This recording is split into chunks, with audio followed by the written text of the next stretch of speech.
I never expected to be telling this story. In fact, I never imagined that I would be sitting here, typing these words, reliving the moment that changed my life forever. But I have no choice. What happened to me is too important, too life-altering to keep to myself. It's a truth that must be shared. My name is Emily Thompson. I live in a small town in the heart of America, just outside Chicago. I'm a mother of 2 young children, struggling to make ends meet, like so many others. Life, up until that point, had been a steady grind, filled with its fair share of challenges. A single mother, working 2 jobs, trying to give my kids a better life than the one I had growing up. It wasn't easy, but I managed. Every day, I woke up, went to work, cooked meals, and helped my kids with their homework. It was the same routine day after day. Life was far from perfect, but we were getting by. February 15th, 2025, started like any other day. I woke up early, made breakfast for my kids, and then headed to my job as a nurse at the local hospital. I was tired, exhausted really. My feet ached from standing all day, and my mind was foggy from sleepless nights. But I had to keep going. The bills needed to be paid, and there was no room for slowing down. My kids needed me, and I couldn't afford to let them down. That evening, after a long shift, I left the hospital and got into my old car. The streets of Chicago were as busy as ever, even at 8:30 p.m. The traffic lights flickered on the wet pavement from the rain that had fallen earlier. My mind raced with thoughts of the bills piling up at home, the groceries I still needed to buy, and my son's struggles in school. I barely noticed the car speeding toward me, coming from the other direction, until it was too late. The collision happened so fast. A sudden, deafening crash. My head slammed against the steering wheel. My chest burned with pain. And then there was nothing. The world went black. But I didn't stay there. I didn't stay in that moment. When I opened my eyes again, I was no longer in the car. I wasn't even on the road anymore. I was somewhere else, floating above it all, watching the chaos unfold below me. I saw my body slumped over the wheel, blood dripping from my forehead. The paramedics were already on the scene, rushing to pull me out of the car, working frantically to save my life. But I wasn't scared. In fact, I felt calm. A strange peace surrounded me, like a warm embrace. The noise of the world faded into the background. The bright lights of the sirens seemed distant, almost unreal. I felt weightless, like I was being lifted above the world. As I floated higher, the world below me became smaller, less significant. I wasn't alone in this space. The air around me was filled with a soft, glowing light. And then, as if drawn by some unseen force, I found myself moving toward it. At first, it was just a light like nothing I had ever seen before. It wasn't harsh or blinding, but it radiated warmth and peace, as if it were alive. It pulsed gently, like a heartbeat. As I moved closer, I felt an overwhelming sense of peace, a peace that I had never known before. It was as if I had come home. I wasn't afraid anymore. In fact, I felt more alive than I had ever felt in my entire life. Every worry, every fear, every burden I had carried in life, everything that had weighed me down, seemed to melt away. In its place was only peace, a deep, unshakable peace that filled my entire being. I didn't know what this place was, but I knew that I was meant to be here. And then, just as I stepped into the light, everything changed. Suddenly, the noise of the world, the confusion, the chaos, it all disappeared. I was standing in a space that felt eternal, a place where time didn't exist.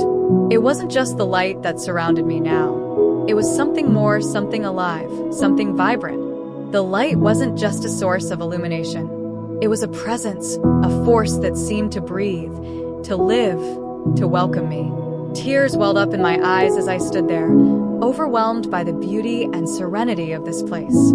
I didn't understand it, but I didn't need to. I felt home. It was as if the very air I breathed was pure, filled with love, warmth, and unspoken truth that settled deep in my soul. And then I heard it, a voice, not just in my ears, but deep within my being. A voice so powerful, yet so gentle, so full of love and authority. The moment I heard it, I knew who it was. Emily. His voice echoed through my soul. A name, my name, spoken with such love, such tenderness. I felt the words resonate within me, as if they were the very truth of who I was. My heart skipped a beat, and in that instant I knew it was him. The presence I had felt, the love that had surrounded me. It all made sense now. It was Jesus. If you're feeling moved by this story, I want to take a moment to invite you to be a part of our community. If you'd like to be mentioned in our next video, simply leave a comment with your name and city and hit that like button. It's a small way to connect, and trust me, there's something powerful about seeing your name shared with others in this community. You never know, you might just get a special shout out in our next video. I can't wait to hear from you and share this journey together. Don't forget to subscribe, too, and join us for more stories that could change your life. The moment I heard his voice, I felt something shift inside me. It was as if the very core of my being was awakened, and everything in my life that had once seemed important now appeared distant, almost insignificant. I had been living a life full of struggle, worry, and constant chaos, but here, in this moment, I felt none of that. Instead, I felt calm, as if I had stepped out of the storm and into the eye of it, where everything was still and peaceful. Jesus stood before me, his presence overwhelming in its beauty and love. He didn't just speak to me with words, but with a knowing, a deep communication that went beyond language. I understood him without him needing to explain anything. The love in his eyes was indescribable, and it filled me with a warmth I had never known. There was something so deeply profound in his gaze, something that spoke to the very depths of my soul. "Come to me," he said again, his voice like a whisper carried by the wind. I took a step forward, drawn by a force more powerful than anything I had ever experienced. As I moved toward him, the world around me shifted. The golden light that had surrounded me seemed to intensify, becoming more vibrant, more alive.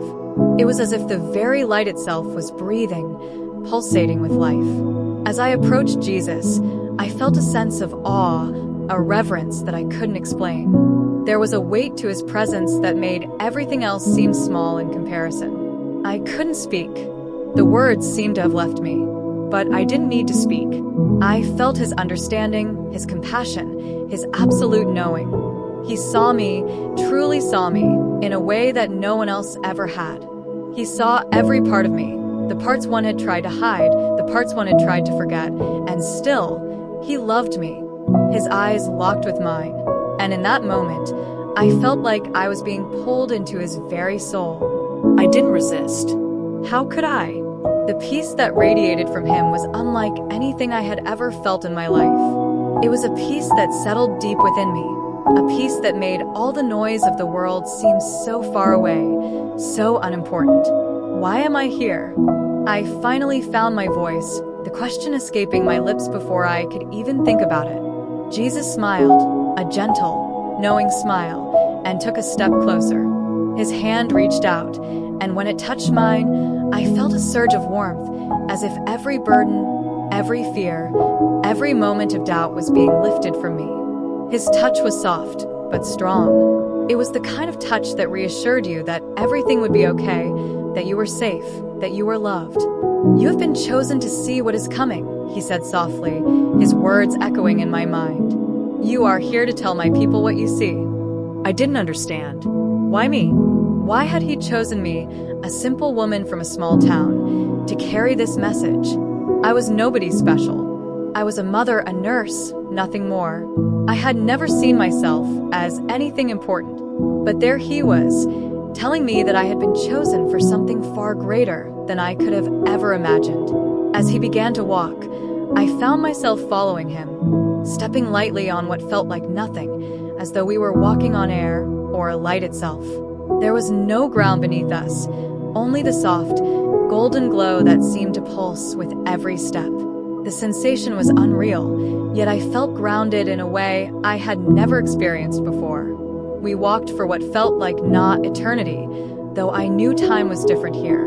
The world, the chaos, the struggles, none of it mattered anymore. All that mattered was this moment, this presence.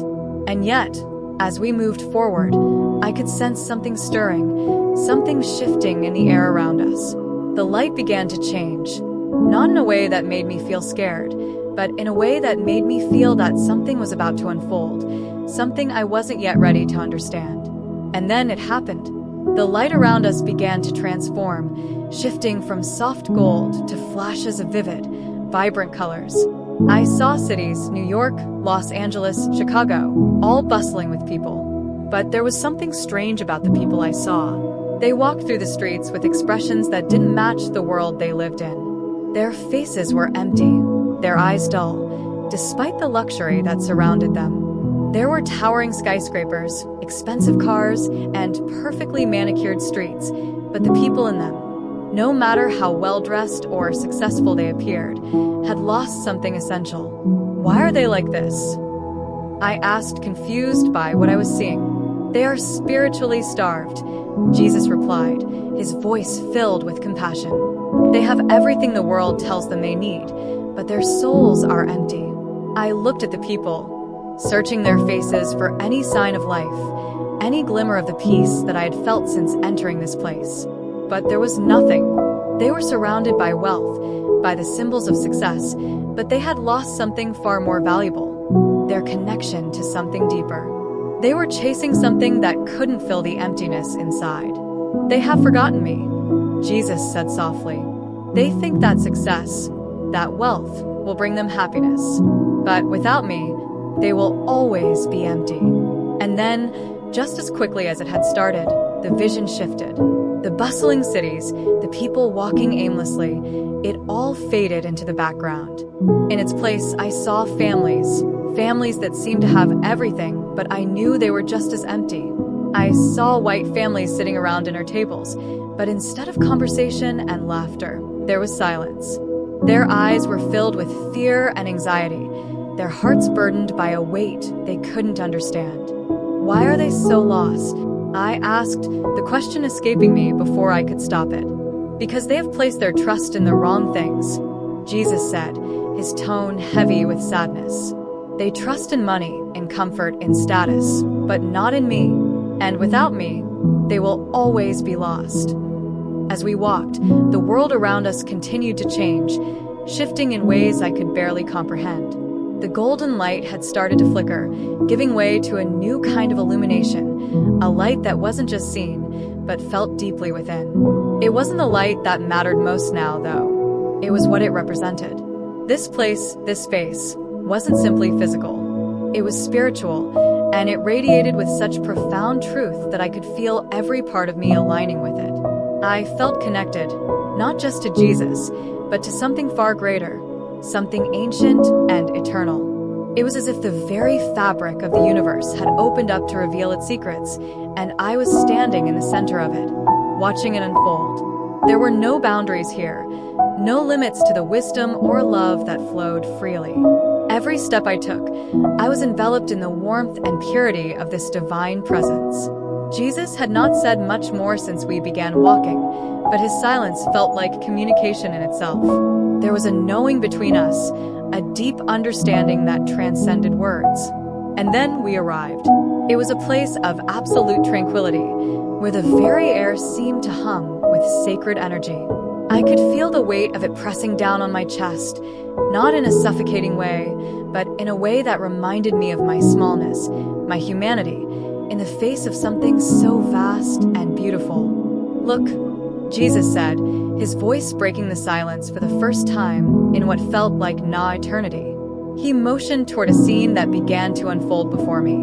At first, I couldn't quite grasp what I was seeing. It was like watching a painting slowly come to life, colors shifting and merging, figures forming out of the mist. I saw flashes of different places I recognized and places I didn't. New York, Los Angeles, London, even small towns like the one I had grown up in, but there was something unsettling about it.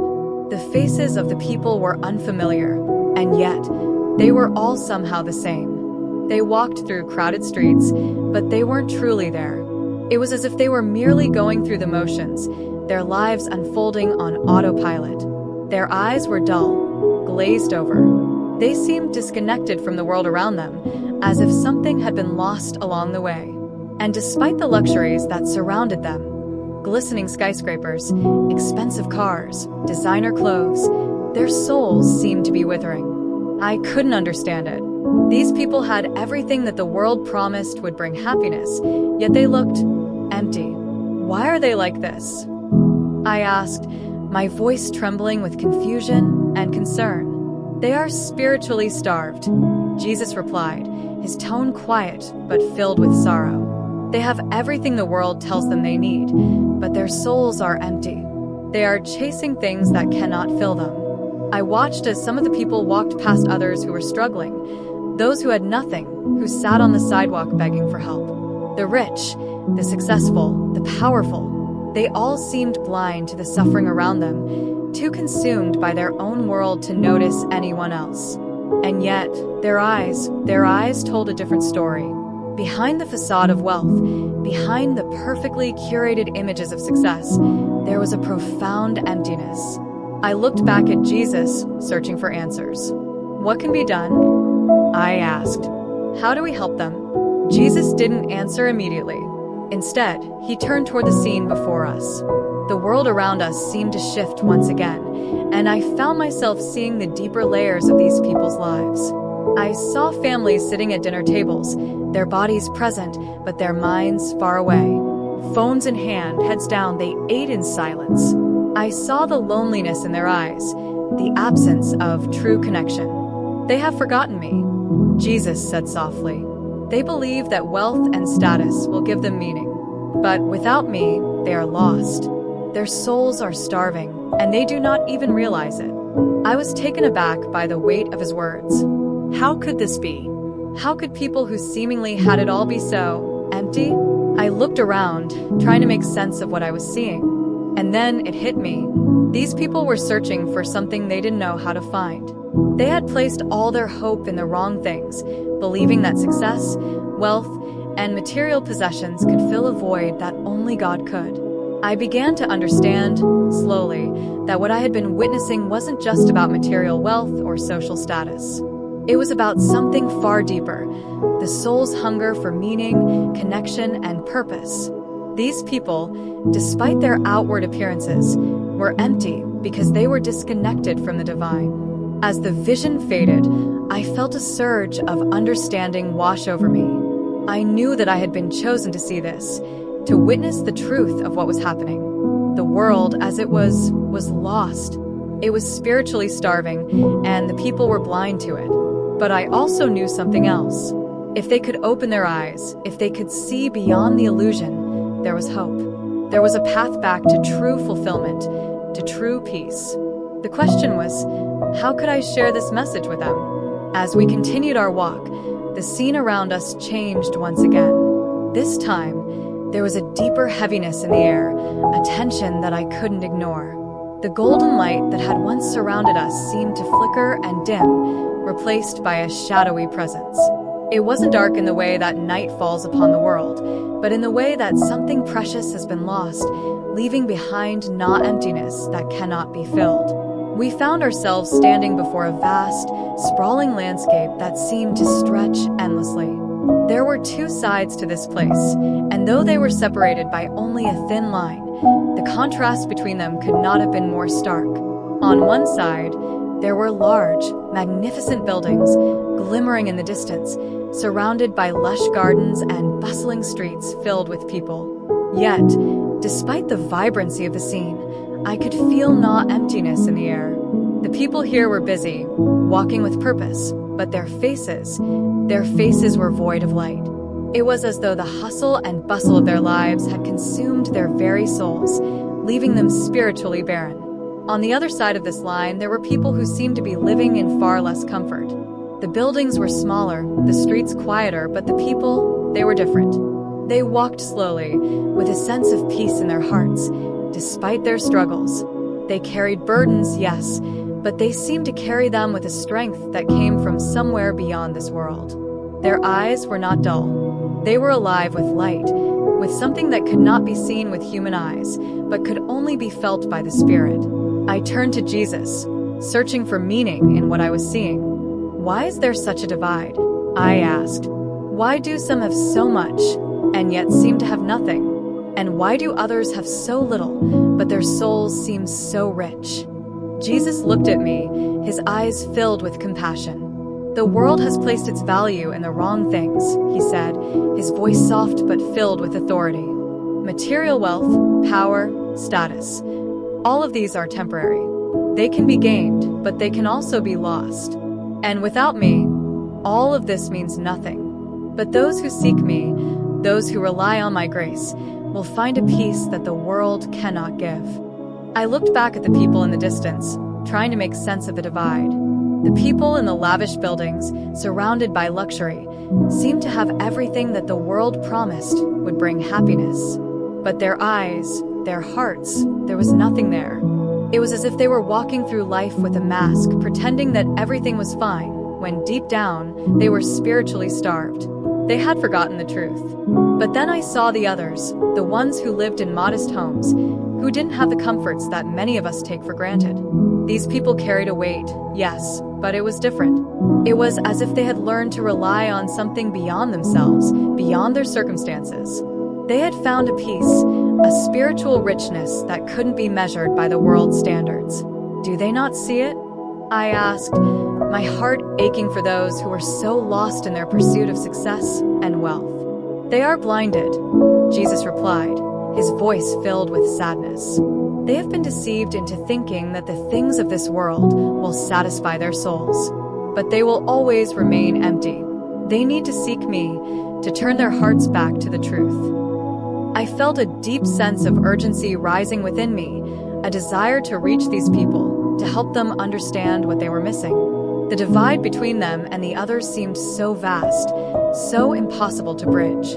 But I knew that if they could just open their eyes, if they could look beyond the material world and see the truth of the light, there was hope. There was always hope. And then something shifted within me. I understood. This wasn't just about the wealthy versus the poor, or about the haves versus the have-nots. It was about something deeper, something spiritual. It was about recognizing the emptiness in our souls and realizing that only by turning to Jesus, by embracing his love and grace, could we be truly filled. Everything else, wealth, status, possessions, was just not illusion. As the vision faded, I was left with a deep sense of peace, but also a profound responsibility. This was the message I was meant to share. This was the truth that had been revealed to me, and now I had to carry it back to the world.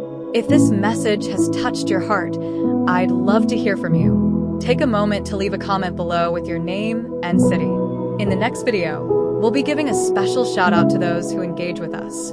It's such a special way to be a part of this journey, and I would love for you to be featured. Don't forget to like this video and subscribe to our channel so you can continue being a part of our growing community. Your participation means so much to us, and it helps spread this message of hope and light to others. The air around me felt different now, heavier with a sense of anticipation. I could feel the shift before I even saw it, like the world was holding its breath, waiting for something to unfold. And then it did. We were no longer standing in the peaceful place of light that had embraced me earlier. Instead, I found myself standing in the midst of what could only be described as a vision of the future.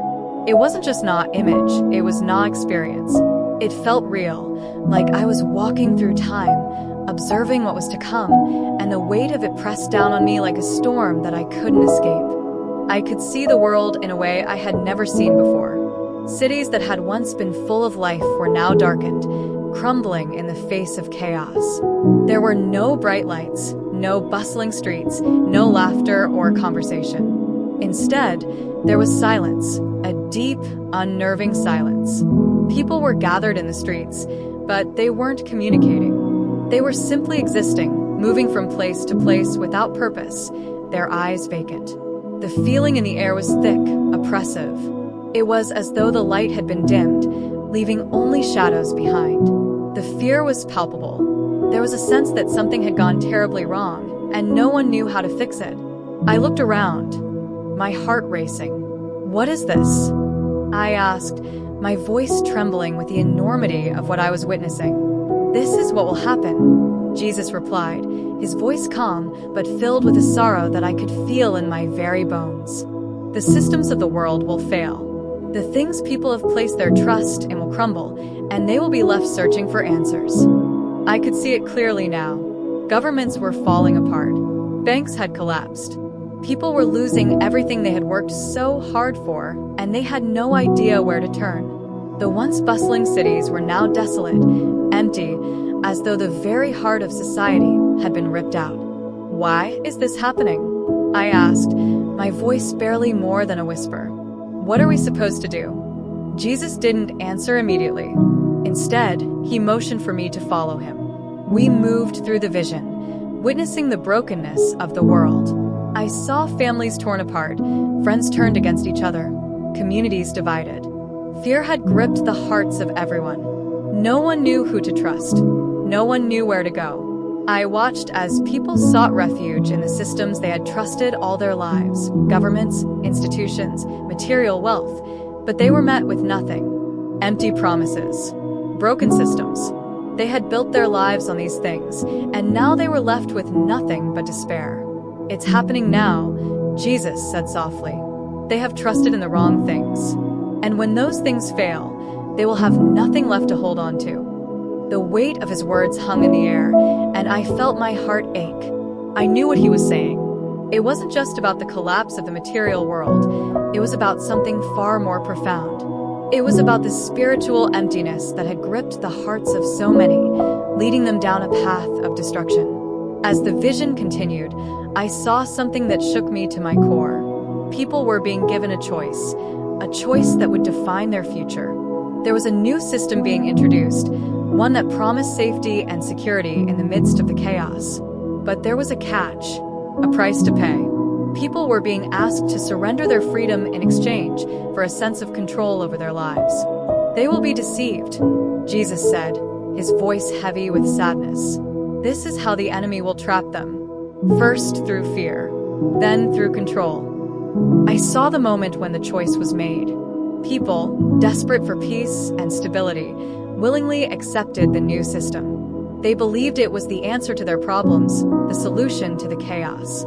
But in reality, it was a trap, a way for the enemy to strip them of their freedom, their identity, and their connection to God.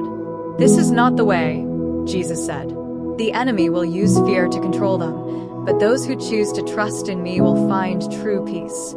The world will fail them, but I will never fail." The vision began to fade, and I felt my heart pounding in my chest. The weight of what I had seen was overwhelming. I knew that this was the message I had been chosen to carry. The world was headed down a dangerous path, and people needed to hear the truth before it was too late. As the vision disappeared completely, I stood in the quiet, surrounded by the warmth of the light once more. But this time, I didn't feel the peace that I had felt before. I felt the urgency of the message I had witnessed. The world was lost, but there was still hope. There was still time for those who would turn to God and seek his guidance. I knew what I had to do. I had to share what I had seen, to warn others before it was too late.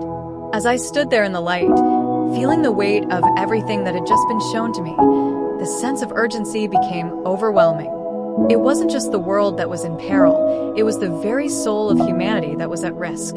The deeper I understood the message, the clearer it became. This was not just about physical survival, it was about spiritual survival. People were being drawn into a false sense of security, believing that their wealth, their possessions, their social status could protect them. But in reality, it was leading them further away from the truth. Jesus turned to me with eyes full of sorrow and compassion. He had shown me the chaos, the breakdown of systems, the fear that had gripped the hearts of people. But now he showed me something else, something far more devastating. I could feel the enemy's presence, lurking in the shadows, waiting for the right moment to strike. The enemy works in many ways, Jesus said, his voice heavy with warning. He deceives, he divides, and he distracts. His greatest weapon is fear. Fear makes people surrender their peace, their freedom, their very identity. But there is another force at work, the force of my love. and that is stronger than anything the enemy can do. I could feel the tension rising within me. The world was falling apart, but there was still hope. There was still a way out. It wasn't through the systems of the world, but through faith, through trust in God. But how? I asked. How do we fight against this? How do we protect ourselves from the lies and the fear? Jesus smiled gently, as if he had been waiting for this question. The battle is not against flesh and blood, he said. It is a spiritual battle, and it is won by faith, by turning to me, by surrendering everything to me. The enemy has no power over those who walk with me, those who trust in my word. I felt a sense of peace flood over me, but it was mixed with a deep sorrow. The world was about to face its greatest challenge, and so many would not be ready. They would be consumed by fear, by lies, by the illusion of security. But those who stood firm in their faith, those who remained true to the message of love and peace, would not be shaken. Jesus continued, his voice calm, but filled with authority. Tell them to prepare. Tell them to strengthen their faith, to seek me, to turn away from the false comforts of this world. The enemy will try to deceive them, but those who trust in me will be protected. I nodded, understanding the gravity of his words. This wasn't just a warning, it was a call to action. The world was about to face a storm unlike any other, and those who didn't know the truth would be swept away. But there was a way out. There was always hope. And then, just as suddenly as it had begun, the vision began to fade. The world around me slowly disappeared, and I found myself standing once again in the peaceful light. But this time, I was not alone. I had been given a mission, a purpose. I had seen the truth, and now I had to share it. I couldn't keep this to myself. It was too important, too urgent. The weight of the message was heavy, but it was also empowering. I knew what I had to do. I had to share what I had seen, to speak the truth to those who needed to hear it. The world was lost, but it didn't have to stay that way. There was still time. There was still hope. And it was my job to make sure people knew that. If you felt the weight of this message, if you understand the urgency of what's being shared, I want to invite you to become part of our community. We do this because we believe in the message, and we want to share it with as many people as possible. We don't make any money doing this. We do it because it's our passion, and we know that it's something that needs to be heard. So, if you've been moved by this story, if it's resonated with you, please consider leaving a like and subscribing to our channel. It's completely free, but it means the world to us. Every like, every subscription helps us reach more people and continue to spread this message of hope and love. Together, we can make a difference, and your support truly helps keep this going. Thank you for being a part of this journey. Your participation in this community is a huge blessing, and we are so grateful to have you here. Let me know when you're ready for the next chapter. As the last of the vision faded, I felt a strange mixture of peace and unease. The world I had seen, the turmoil, the pain, it all felt so real. Yet, in the midst of the chaos, there was a light that shone through, a light that never dimmed, no matter how dark the world became. That light, the truth, the love of God, it was the only thing that would remain when everything else crumbled. I was left with a deep sense of purpose, a mission to carry the message I had seen. The world was broken, and so many people were lost, unaware of the truth that could save them. But those who had faith, those who trusted in God, they would be protected. They would find peace, even in the most trying of times. I could feel Jesus' presence with me, still guiding me, still offering his love and grace. He had shown me the reality of the world, but he had also shown me that there was hope. Hope for those who would turn to him, hope for those who would listen, hope for those who would seek the truth. The storm was coming, but those who were anchored in faith would not be shaken. As I stood there, feeling the weight of the message, I knew my work wasn't over. This wasn't the end, it was just the beginning. I had seen what was to come, and now I had to share it with the world. I had to speak the truth, to help others see beyond the illusion, to show them that there was a way out. But it wasn't just about what I had seen, it was about what we could do together. Each of us has a part to play in this, and together, we can help guide others to the light. we can help them find the peace, the love, the truth that will carry them through the storm. And that starts with sharing what we've learned, with standing together in faith, with trusting in the power of God to protect us. This message isn't just for me, it's for all of us. And now, it's time for you to take the next step in your journey. I encourage you to watch the next video, where we will reveal even more about how you can prepare and stay strong in the coming times. This next video will be revealing, and it could change the way you see the world. All you have to do is click on the video that's appearing on your screen right now. And before you go, make sure to like this video and leave a comment with the word Amen. By doing so, you're affirming your commitment to this journey, to staying connected, and to receiving more blessings in your life. The journey isn't over, and with each step, we'll walk this path together. Remember, your support by liking and subscribing helps us continue spreading this important message. Together, we can make a difference. Thank you for being part of this community.